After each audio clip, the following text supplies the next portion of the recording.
It's been 21 years since I sat in your chair. There is no period in my life when I worked harder than Kettering.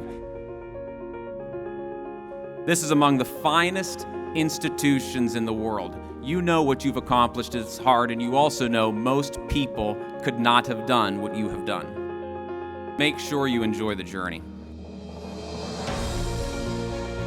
If you don't like the journey, you're unlikely to enjoy the destination. Remember to be nice. Remember to be humble, to support others, and to give back.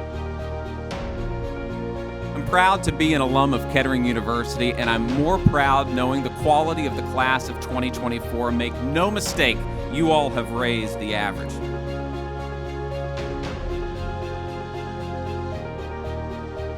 Your success now is limited only by your imagination. Congratulations and thank you, Kettering Class of 2024.